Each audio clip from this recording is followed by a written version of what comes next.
संजीवनी अस्पताल बाल एवं शिशु रोग, general surgery, plastic surgery, neuro surgery, नेत्र रोग, फिजियोथेरेपी, स्त्री एवं प्रसूति रोग, हृदय एवं शुगर रोग, हड्डी एवं जोड़ रोग, कार्डियोलॉजी, दंत रोग, इमरजेंसी चिकित्सक सुविधाओं में एक भरोसेमंद नाम है। ICU, NICU, cath lab, hair transplant, private कमरे, urology, CT scan, laparoscopy, accident, trauma, heart attack, जले का इलाज, डायलिसिस की सुविधाएं उपलब्ध हैं। सभी मरीजों को खाना फ्री दिया जाता है। आयुष्मान भारत हरियाणा सरकार और रिटायर्ड फौजी भाइयों के इलाज, इंश्योरेंस और TPA पैनल पर सभी सुविधाएं उपलब्ध। पूछताछ मोबाइल नंबर 7027566691। बोल बाबा गणेश नाथ महाराज की, बोल बाबा शंभुनाथ महाराज की। आज इस इलाके का इन खेलों के नाम से हुआ प्रसिद्ध गांव नारी गांव, और ये नारी गांव केवल आज खेलों का गांव बना है ऐसा नहीं है, बल्कि मैंने इस गांव का इतिहास जाना है। क्रांतिकारियों का ये गांव है, देश के ऊपर बलिदान होने वाले लोगों का ये गांव है। मुझे बताया गया कि जब विश्व युद्ध हुआ था, उस विश्व युद्ध में यहां के 229 सैनिक जो लड़ाई लड़ रहे थे, और उसमें से 31 सैनिक ऐसे हैं जिन्होंने उस लड़ाई में अपने प्राण त्याग दिए। इतना यानी इस गांव की महिमा। और उनमें चश्मदीद गवाह हमारे एक्स सूबेदार इंदर सिंह जी, जिनका भी बहुत ही सजीवट भरा भाषण आपने सुना। उनकी उम्र 100 साल से ऊपर है, यानी 1 सेंचुरी पार कर चुके हैं, और कितना सजीवट भरा उनका भाषण था। मैं नतमस्तक होता हूं ऐसे आदमियों के प्रति। भाई बहनों, ये जो खेल खिलाड़ी का मामला है, रवि भैया हमारे देश के लिए सिल्वर मेडल लाए हैं। बहुत बड़ा मान देश का बढ़ा है, प्रदेश का गौरव बढ़ा है, और केवल देश और प्रदेश का नहीं, तो इस जिले का, इस गांव का, इस परिवार का। इस परिवार में जो कुर्बानी परिवार के लोगों ने की है, मैं जो इनके कोच हैं, इनके गुरु हैं, महाबली सतपाल जी, उनसे चर्चा कर रहा था, तो कहने लगे इनके जो पिताजी हैं, इनके पिताजी राकेश कुमार दहिया, उनकी मेहनत में भी कमी नहीं। सवेरे 6:30 बजे और घर से दूध लेके, नाश्ता लेके, खाना लेके, जो भी घी मक्खन ले जाना होता, जो भी कोई घर से पकवान, चूरमा। हमारे नीरज चोपड़ा कह रहे हैं मेरी मां तो चूरमा खिलाया करती, उसमें से ताकत मिली मुझे। तो चूरमा तो हरियाणा की ताकत है। वो लेकर के जब जाते थे, सुबह 6 बजे, 6:30 बजे पहुंच जाते थे, और साथ में अपनी खेती, छोटी खेती है। मैं पूछ रहा था कितनी खेती है, कहने लगे कुछ बीघे ही है, 2-2.5 बीघे है, किला भी नहीं है पूरा। तो ऐसे बहादुर पिता राकेश कुमार दहिया, इनका भी मैं सम्मान करता हूं।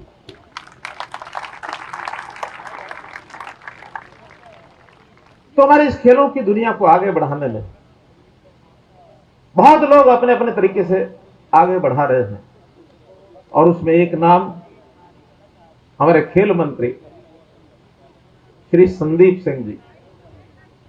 ये भी हॉकी में, राष्ट्रीय हॉकी के अंदर कैप्टन रह करके और गोल्ड मेडल लिया इन्होंने गोल्ड मेडल जीता।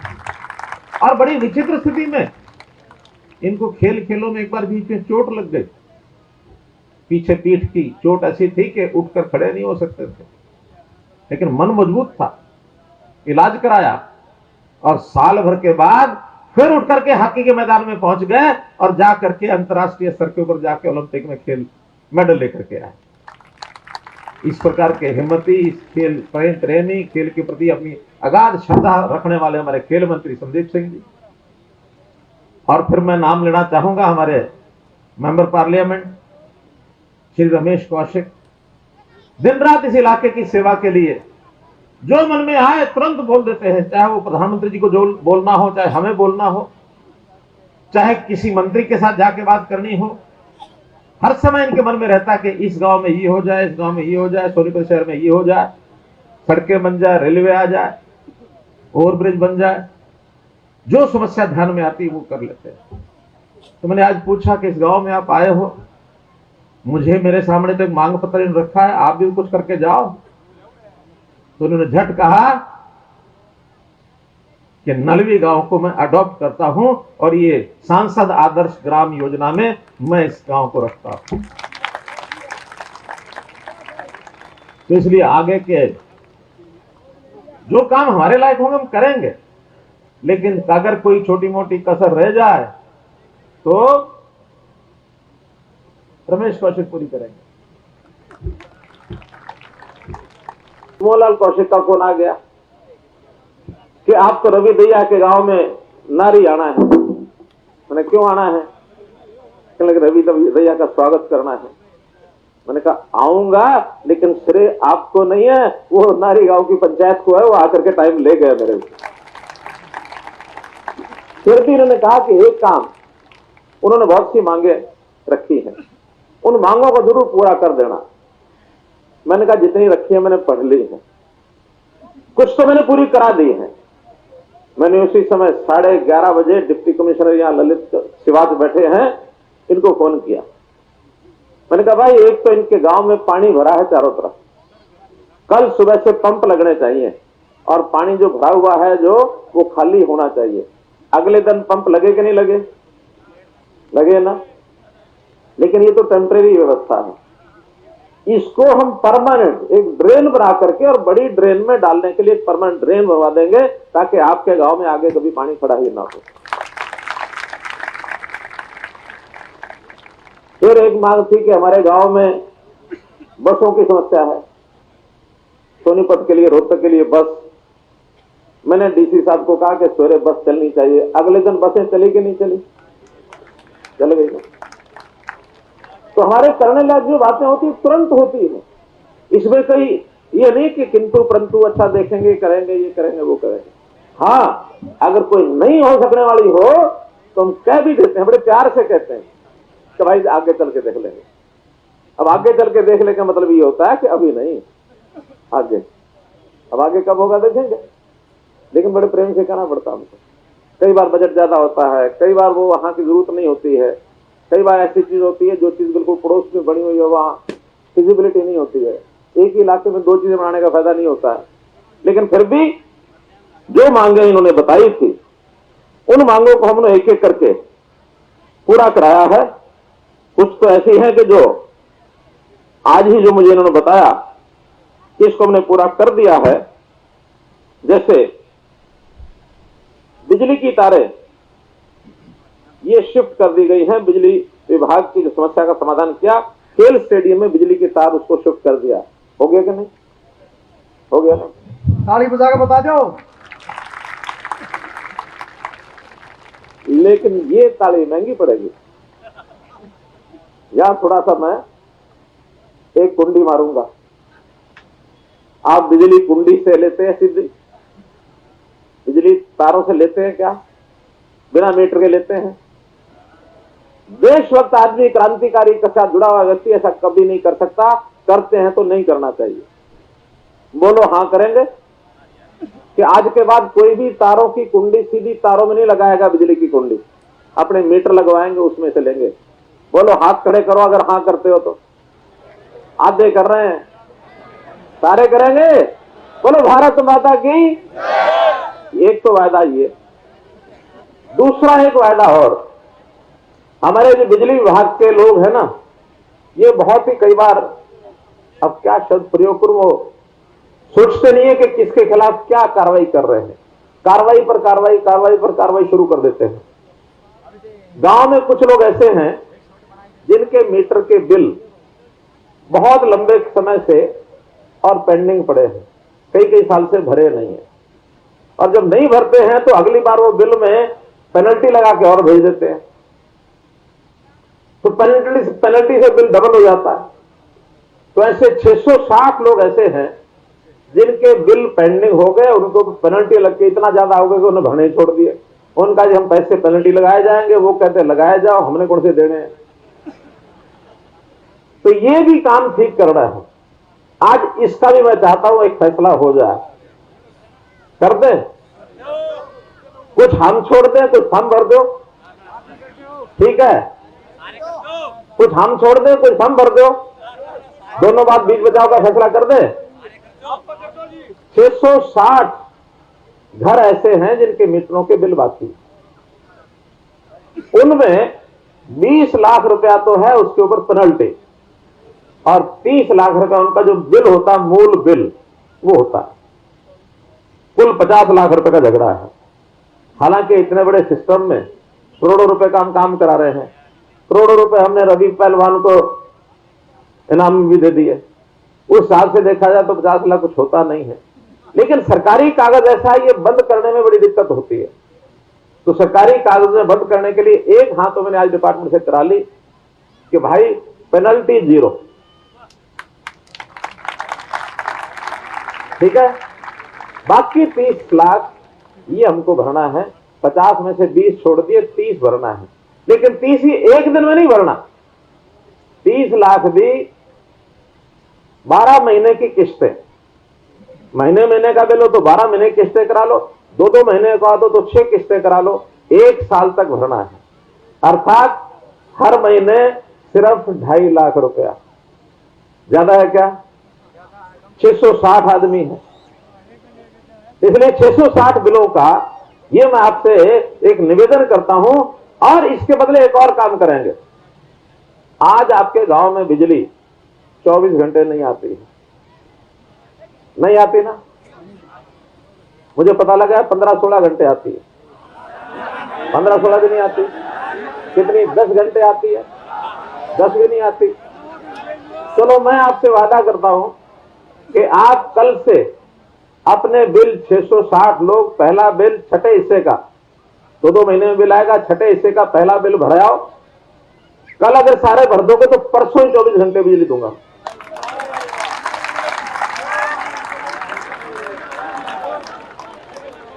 इसमें 10 दिन लगा दोगे, 10 दिन बाद मिल जाएगी। हमारी एक योजना है म्हारा गांव जगमग गांव। ये योजना पूरे हरियाणा में 6700 में से 5300 गांवों में लागू हो चुकी है। अभी 1400 गांव बाकी है, उसमें आज एक नारी और कम हो जाएगा, 1400 से 1399 हो जाएंगे और उधर 5301 हो जाएंगे। मंजूर? मंजूर है तो जोर से बोल दो, भारत माता की धन्यवाद। मैं इतनी डिटेल में बताया नहीं करता, लेकिन आज इसलिए बता रहा हूं, मुझे भी खुशी हो रही है बताते हुए। बहुत डिटेल में जाकर के मैंने सारी जानकारी ली। वो मैंने कहा मैं हाँ कराऊंगा। मेरा अपना गांव आज से जब गोद ले लिया मानो हमारे सांसद महोदय ने, तो करोड़ रुपया वो भी लगाएंगे, करोड़ों की घोषणा मैं भी करूंगा, करोड़ों हमने रवि दैया को भी देने हैं। एक आध और कोई गोल्ड मेडल ले आओगे तो 4-6 करोड़ रुपया और भी दे देंगे। लाइब्रेरी की बात कही, लाइब्रेरी का काम मुझे बताया गया कि शुरू हो चुका है और 3 महीने में वो काम पूरा हो जाएगा। तो मैं बोल दो, हाँ ना करो, चल रहा लाइब्रेरी काम शुरू कर दिया, तो ये 3 महीने में लाइब्रेरी भी बन जाएगी। 2 कम्युनिटी सेंटर इनकी बात आई थी, उसमें से एक तो लगभग पूरा है, 5-10% काम बाकी होगा। क्यों? नारी पंचायत का एक बन गया, दूसरे में और 3-4 महीने का काम बाकी है। दूसरा कम्युनिटी सेंटर भी 3-4 महीने में ये पूरा हो जाएगा। एक भाई दादा शंभू का तालाब है, उसके सौंदर्यीकरण की बात भी आई है। और एक दूसरा तालाब है हिस्सा वाला जोड़, इनकी दोनों को भी योजना बन गई है, इनकी ड्राइंग भी बन चुकी है। 1,44,00,000 रुपया इनके लिए मंजूर कर दिया है। इन दोनों तालाबों की पीने के पानी की व्यवस्था में थोड़ा दिक्कत है, तो हर घर में शुद्ध पेयजल घरों के अंदर पहुंचे, इसके लिए हमारी योजना बन गई है। उसमें इस गांव को भी शामिल कर लिया है। बूस्टिंग स्टेशन का काम शुरू हो गया है। जैसे ही पूरा होगा हर घर में नल के द्वारा पानी, हर रसोई के अंदर नल पहुंचेगा। अब पोस्ट भी नहीं, एक होती है स्टैंड पोस्ट, बाहर पानी आ गया, सीएम साहब की, घर के अंदर सीएम साहब की पहुंचाएगा। गांव की फिरनी पर दोनों तरफ आरसीसी, इसका जो नाला है, उसका ड्रेन जो बनी हुई है, उसका निर्माण होगा और निकासी का ठीक से फिरनी से पानी बाहर निकलेगा। इसके भी 68 लाख रुपए की डिमांड ये सरकार को पहुंच गई है, बहुत जल्दी आएगा, इसको भी पूरा करेंगे।